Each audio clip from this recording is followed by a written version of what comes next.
यह बहुत अरसा पहले की बात है। किसी गांव में एक भिखारी रहता था। वो भीख मांगने में माहिर होने के साथ साथ बहुत अक्लमंद भी था। उसका एक शागिर्द था जो बिल्कुल बेवकूफ था। भीख मांगने का तरीका उसने अपने उस्ताद से सीखा था। दोनों का इस दुनिया में कोई अजीज रिश्तेदार नहीं था, इसलिए दोनों साथ ही रहते थे। भिखारी अब बहुत बुरा हो चुका था, जबकि उसका शागिर्द बिल्कुल जवान था। एक दिन खुदा का करना ऐसा हुआ कि उस गांव को तेज तूफान ने अपनी लपेट में ले लिया। सारे गांव के मकान कच्चे थे, वो तेज तूफान में बह गए। इस तेज तूफान में इन दोनों का मकान भी न बच सका। सारे का सारा गांव दिरहम बिरहम हो गया। उन्होंने भी गांव छोड़ने का फैसला कर लिया। एक रोज उन्होंने अपने गांव को खैरबाद कह दिया और गांव से बाहर निकल आए। उन्होंने गांव को आखिरी मर्तबा देखा तो उनकी आंखों में आंसू भर आए। इस गांव में उन्होंने जिंदगी के न जाने कितने दिन गुजारे थे। गांव से रुखसत होकर वो नाक किसिट में चल पड़े। दोनों आपस में इधर उधर की बातें भी कर रहे थे। चलते चलते सूरज गुरूब होने ही वाला था कि उन्होंने एक शहर के आसार देखे। मुबारक हो उस्ताद, आखिर हम एक शहर तक पहुंच ही गए। खुदा का शुक्र है, बूढ़े के मुंह से निकला। दोनों तेज कदम उठाने लगे। वो सूरज डूबने से पहले पहले शहर में पहुंच जाना चाहते थे ताकि कुछ खाने पीने को मिल जाए। दोनों ठीक उस वक्त शहर में दाखिल हुए जब सूरज गुरूब हो रहा था। शागिर्द ने बेदम होकर गिरने के बाद कहा, उस्ताद, मुझ में तो अब एक कदम भी उठाने की हिम्मत नहीं है। खुदा के लिए कुछ खाने का बंदोबस्त करो। बूढ़े ने कहा, अच्छा तुम यहीं ठहरो, मैं किसी के घर से खाना लाता हूं, और चला गया। जल्दी वो कुछ रोटियां और दाल ले आया। दोनों ने सब्र शुक्र से उन्हें खाया, किनवे से पानी पिया और एक दरख्त के नीचे लेटकर सो गए। सुबह हुई तो उन्होंने भीख मांगने का बाकायदा प्रोग्राम बनाया। दोनों निकल खड़े हुए और सारा दिन भीख मांगते रहे। शाम हुई तो अपने ठिकाने पर लौट आए। ये एक घिना दरख्त था। रात भी वो उसी के नीचे ही सोए थे। यहां पहुंचकर बूढ़े ने कहा, अब हमारे पास कुछ पैसे जमा हो गए हैं। तुम यूं करो कि बाजार से जरूरत की चीजें ले आओ। हम जंगल में एक झोंपड़ी डाल लेंगे और वहीं खाना पकाया करेंगे। शागिर्द ने खुश होकर कहा, अच्छा उस्ताद, मैं अभी लाता हूं, और पैसे लेकर चला गया। शागिर्द बाजार पहुंचा तो उसने सोचा थोड़ी सी मिठाई भी खरीद लूं। 3-4 दिन से कोई मीठी चीज नहीं खाई। ये सोचकर वो सीधा एक मिठाई की दुकान पर गया। बाजार बहुत बारोनिक था और उसमें खूब चहल पहल थी। मिठाई की दुकान पर 13 की मिठाइयां सजी थीं। उसने पूछा, भाई साहब, लड्डू क्या भाव हैं? दुकानदार ने कहा, टिके सैर। शागिर्द ने हैरान होकर कहा, क्या कहा? टिके सैर? हाँ हाँ, टिके सैर। और बर्फी क्या भाव है? हर चीज टिके सैर है। उसने खुश होकर कहा, अच्छा तो मिला जुलाकर एक सैर दे दो। मिठाई वाले ने सारी मिठाइयां एक सैर तोल दी। शागिर्द ने उसे एक टिका दिया और सब्जी वाले की दुकान पर आया। उसने पूछा, भाई साहब, गोभी क्या भाव है? दुकानदार ने कहा, टिके सैर। और आलू क्या भाव है? दुकानदार ने कहा, टिके सैर। शागिर्द ने हैरान होकर कहा, हर चीज टिके सैर है। शागिर्द हैरान रह गया और सब कुछ छोड़ छाड़ कर दौड़ता हुआ अपने उस्ताद के पास पहुंचा। उस्ताद, शागिर्द ने जो इस तरह भागते हुए देखा तो पूछा, क्या बात है, भागते क्यों आ रहे हो? और ये क्या, तुम सिर्फ एक लिफाफा उठाए हुए हो, तुम्हें तो कितनी चीजें लानी थी। शागिर्द ने खुशी से फूलकर कहा, उस्ताद, मजा आ गया। बूढ़े ने पूछा, क्या हुआ? उस्ताद, इस शहर में तो हर चीज टुके सेर बकती है। ये देखो, ये एक सेर मिठाई टुके सेर की लाया हूं। यहां हर चीज ही टुके सेर है। मिठाई भी, घी भी, दालें भी, सब्जी भी, हर चीज टुके सेर है। यहां तो मजे आ जाएंगे, खूब खाओ पियो। उस्ताद, अब हम सारी उम्र यही रहेंगे। उस्ताद इसकी बातें सुनकर चुप रह गया।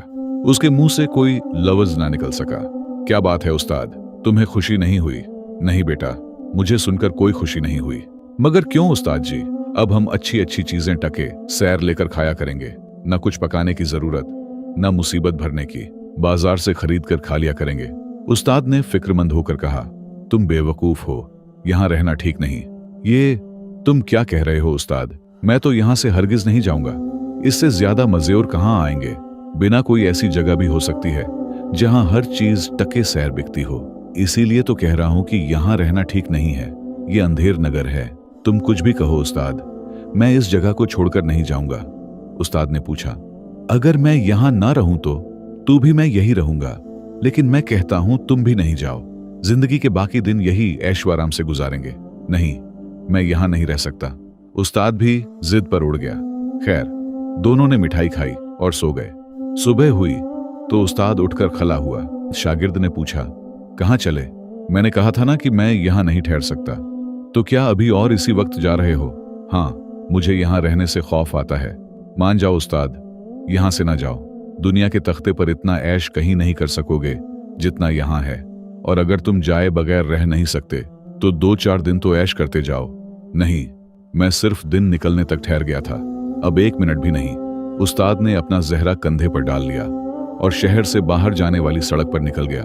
रुक जाओ उस्ताद, मैं तुम्हें शहर के बाहर छोड़ दूंगा। ये कहकर शागिर्द भी उसके पीछे लपक पड़ा। फिर दोनों साथ साथ कदम बढ़ाने लगे। शागिर्द ने कहा, मैं हैरान हूं उस्ताद, आखिर तुम्हें यहां रहने में क्या डर है, क्या खतरा है?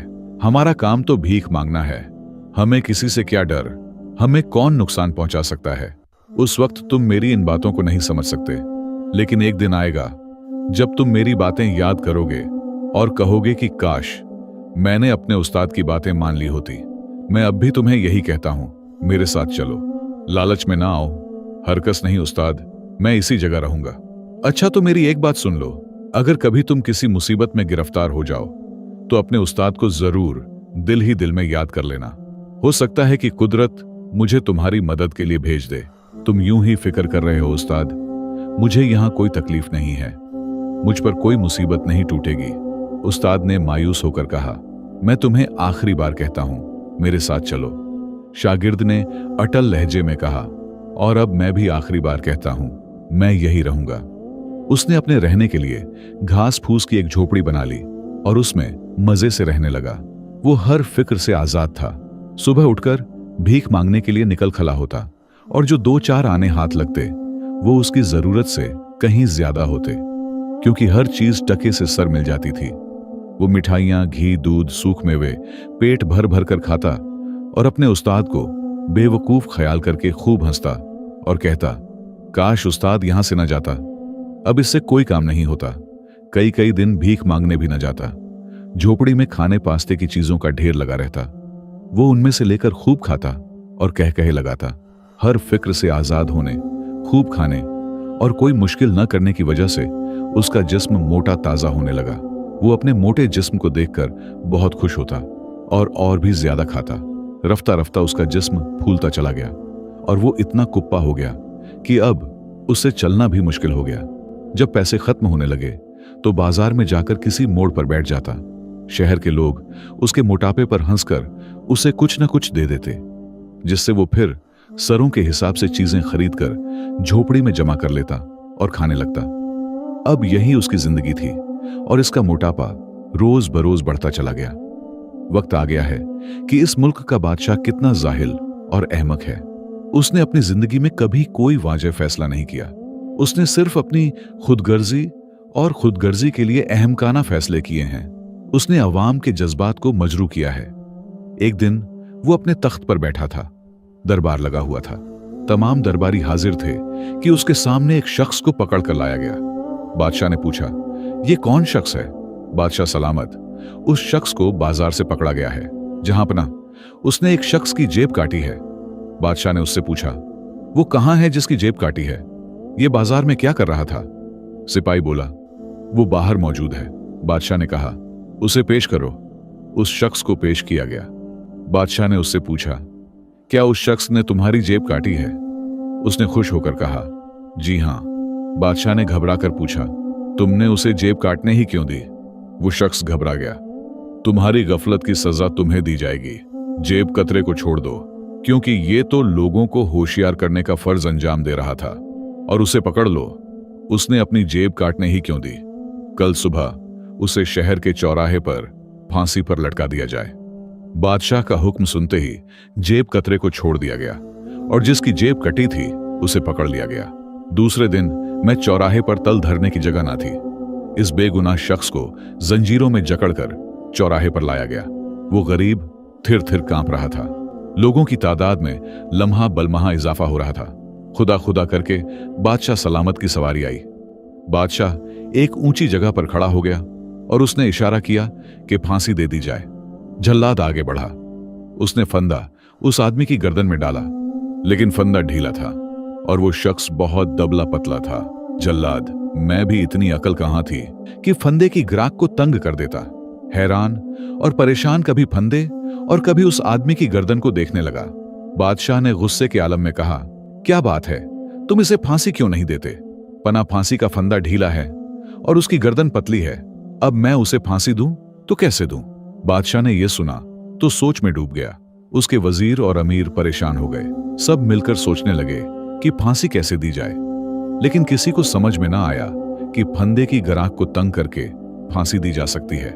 जब किसी की समझ में कुछ ना आया तो बादशाह बोला, तुम सब बिल्कुल बेवकूफ हो जो इतनी सी बात भी नहीं सोच सकते कि अगर उस शख्स की गर्दन में फांसी का फंदा नहीं आता तो उसे छोड़ दो और शहर में जिसकी गर्दन में यह फंदा फिट आ जाए उसे फांसी दे दो। लेकिन फांसी देने से पहले हमें जरूर इत्तला दी जाए, क्योंकि हम ये तमाशा अपनी आंखों से देखना चाहते हैं। बादशाह का हुक्म सुनकर सब लोग उसकी अक्लमंदी की दाद दिए बगैर ना रह सके। उसने कितनी शानदार तरकीब बताई है और वो सब कितने बेवकूफ हैं कि इतनी सी बात भी ना सोच सके। फंदा उतारकर सिपाहियों को दे दिया गया और वो ऐसे शख्स की तलाश में निकल खड़े हुए जिसकी गर्दन में ये फंदा फिट आ सके। सबसे पहले वो एक मोटे हलवाई के पास पहुंचे। उन्होंने सोचा, ये आदमी काफी मोटा है, इसलिए उम्मीद है कि उसकी गर्दन में ये फंदा फिट आ जाएगा। उन्होंने उससे कहा, नीचे उतराओ। हलवाई सरकारी आदमी को देखकर बहुत घबरा गया। मुड़ता क्या ना करता, नीचे उतराया। सिपाहियों ने फंदा इसकी गर्दन में डालकर देखा, लेकिन फंदा अभी भी ढीला था। उन्होंने मायूस होकर फंदा उसकी गर्दन से निकाल लिया और कहा, जाओ, तुम फांसी के लायक नहीं हो। तुम्हारी गर्दन इतनी मोटी नहीं जितनी यह फंदा है। इसी तरह वो लोगों के गले में फंदा डाल डाल कर देखते रहे। हकीकत में उस शहर का बादशाह निहायत नादान था। वहां वो तमाम लोग जमा हो चुके थे जो या तो दीवाने थे या बेरोजगार थे या अक्ल से बेबहरा थे, क्योंकि उनका गुमान था कि इस शहर में जिंदगी बहुत सहल है और इंसान बगैर किसी मेहनत के गुजारा कर सकता है। मगर हमें यह बात हमेशा पेश नजर रखनी चाहिए कि जो चीज आसानी से हासिल हो जाए वो उतनी ही आसानी से हाथ से निकल भी जाती है। लिहाजा कभी भी महज आसानी की खातिर किसी रास्ते का इंतखाब न करें, क्योंकि ऐसे रास्ते अक्सर खतरात से भरे होते हैं। कीमती चीजें कभी भी महज सहूलत या बगैर जदोजहद के हासिल नहीं होते। इसी तरह वो लोगों के गले में फंदा डाल डाल कर देखते रहे, लेकिन फंदा चूंकि बहुत ढीला था इसलिए किसी की गर्दन में फिट ही नहीं आया। अचानक सिपाहियों को एक मोटा आदमी नजर आया। उसे देखकर बहुत खुश हुए और उसकी तरफ पढ़ने लगे। वो शख्स एक मिठाई की दुकान पर खड़ा था।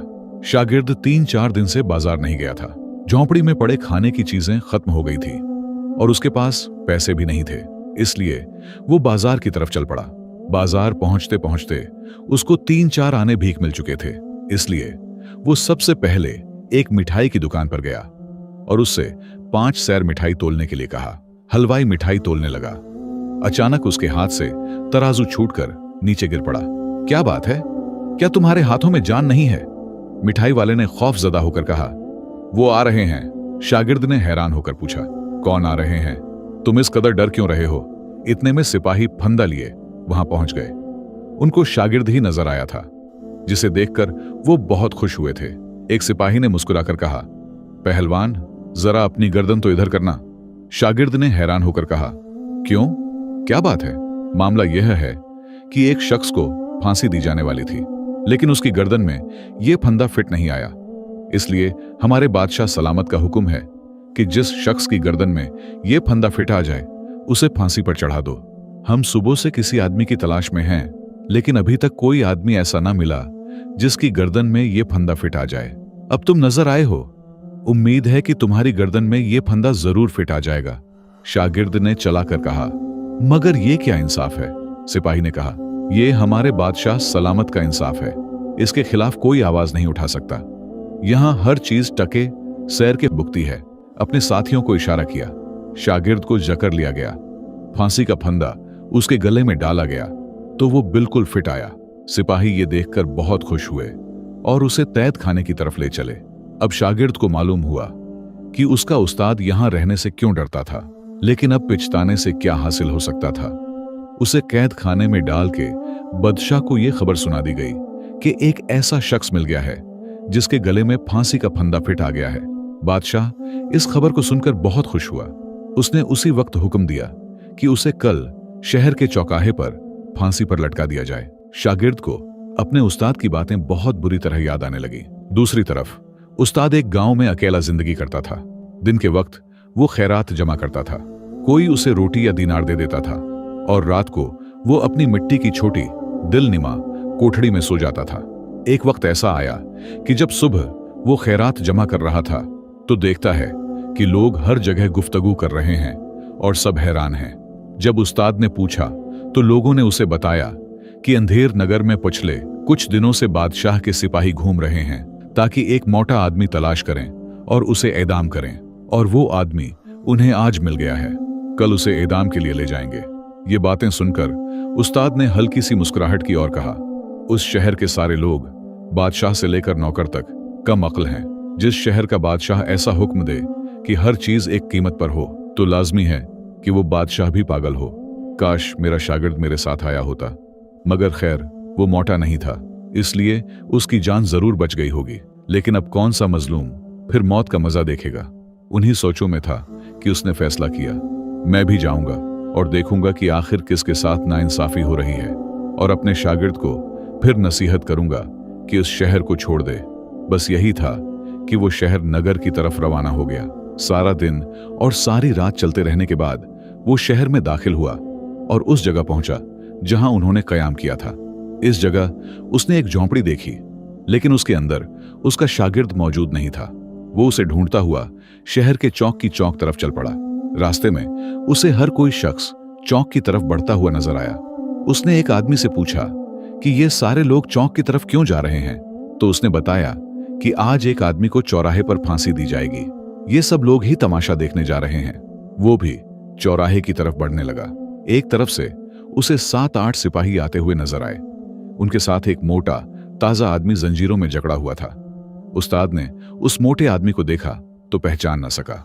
जब वो करीब आया तो शागिर्द की नजर अपने उस्ताद पर पड़ी। वो चला उठा, उस्ताद के काम खड़े हुए। उसने मोटे आदमी को गौर से देखा तो उसे पहचान लिया और हैरान होकर बोला, ये तुम हो? तुम इस हाल को कैसे पहुंचे? शागिर्द ने सारा माजरा का सुनाया। उस्ताद ये सुनकर सोच में पड़ गया। फिर शागिर्द के कान के करीब मुंह ले जाकर बोला, जब तुम्हें फांसी दी जाने लगे तो मैं कहूंगा कि फांसी मुझे दो, तुम कहना नहीं ये फांसी मुझे दे दो। शागिर्द ने हैरान होकर कहा, मैं कुछ समझा नहीं, मैंने तुमसे जो कहा है वही करना, तुम्हें बचाना मेरा काम है। बहुत अच्छा उस्ताद। शागिर्द खुश हो गया। वो चलते चलते चौराहे तक पहुंच गया। शागिर्द को फांसी के तख्ते पर खड़ा कर दिया गया। फांसी का फंदा उसकी आंखों के सामने झूल रहा था। वो उसे देखकर सहम गया कि कहीं उसका उस्ताद उसे बचाने में नाकाम ना हो जाए। फिर बादशाह की सवारी आई। लोगों ने उसे देखकर खुशी से नारे लगाए। बादशाह अपनी मखसूस जगह पर खड़ा हो गया। उसने एक नजर सारे मजमे पर डाली और बुलंद आवाज में कहने लगा, ए मेरी रियाया, हम ऐसे आदमी को पाने में कामयाब हो ही गए जिसके गले में ये फंदा फट गया है। अब मैं हुक्म देता हूं कि उसे फांसी दे दी जाए। यह सुनकर फांसी का फंदा हाथ में पकड़ा और उसे शागिर्द की गर्दन में फंदाने लगा। इसी वक्त उस्ताद जोर से चला आया, ठहरो, उसको फांसी न दो, बल्कि फांसी मुझे दो। सारे मजमे में सन्नाटा तारी हो गया। जल्लाद के हाथ रुक गए। बादशाह चूक उठा। सब मुर मुर कर उस्ताद की तरफ देखने लगे, जो मजमा से निकलकर फांसी के तख्ते की तरफ आ रहा था। बादशाह ने पूछा, कौन हो तुम और तुम्हें सरकारी कामों में दखल देने की जरूरत कैसे हुई? उस्ताद ने कहा, इसकी जगह मुझे फांसी दे दो। उसका शागिर्द बोला, नहीं बादशाह सलामत, ये जुल्म न कीजिए, मुझे ही दें। उस्ताद बोला, हरगिज नहीं, फांसी मुझे ही दें। इनकी तकरार जारी थी और सब लोग हैरान थे। आज तक उन्होंने अपनी जिंदगी में कोई ऐसा आदमी नहीं देखा था जो अपने आप को फांसी दिलाने के लिए जिद करे, और यहां तो ऐसे 2 आदमी मौजूद थे। बादशाह की हैरत का भी कोई ठिकाना नहीं था। आखिर उसने चलाकर कहा, आखिर बात क्या है? तुम क्यों फांसी पाना चाहते हो? उस्ताद ने कहा, बस यूं ही, आप इसको छोड़ दें और मुझे फांसी दे दें। बादशाह ने हैरान होकर कहा, तुम दोनों फांसी पाने के लिए इतने बेचैन क्यों हो? बादशाह की बेचैनी बढ़ती जा रही थी। दूसरे लोग भी सांस रोके खड़े थे। उस्ताद ने बताना शुरू किया, बात दरअसल यह है कि आज का दिन बहुत ही मुबारक है। आज के दिन जो भी फांसी पाएगा सीधा जन्नत में जाएगा। इसलिए मरना तो एक दिन है ही, इसलिए इस मोटे के बजाय आप मुझे फांसी दे दें। यह सुनना था कि दरबार में चारों तरफ से शोर सुनाई दिया। वजीर ने कहा, मैं यहाँ का वजीर हूं, इसलिए आप मुझे फांसी दें ताकि मैं सीधा जन्नत में चला जाऊं। बादशाह ने चूक कर उसे देखा। इसी वक्त दूसरे कई लोग चला उठे, फांसी मुझे दी जाए। बादशाह परेशान हो गया कि फांसी किसे दे और किसे न दे। शागिर्द भी हैरान होकर उस्ताद को देखता और दिल ही दिल में खुश हो रहा था। बादशाह ने हाथों के इशारे से मजमा को खामोश किया और बोला, सबसे ज्यादा हकदार मैं हूं, मैं तुम्हारा बादशाह हूं, इसलिए आज फांसी पर चढ़कर मैं जन्नत में जाऊंगा। सब लोग हैरान हो गए। बादशाह जहरान के आगे कौन क्या कर सकता था। सब लोग बादशाह जहरान को फांसी के तख्ते पर जाते देखते रहे, यहां तक कि वो तख्ते पर चढ़ गया। उसने मोटे को नीचे उतरने का इशारा दिया। शागिर्द खुदा का शुक्र अदा करते हुए नीचे उतरा। बादशाह जहरान ने जल्लाद को हुक्म दिया कि वो एक नया फंदा लाए जो बादशाह की गर्दन में फिट हो सके।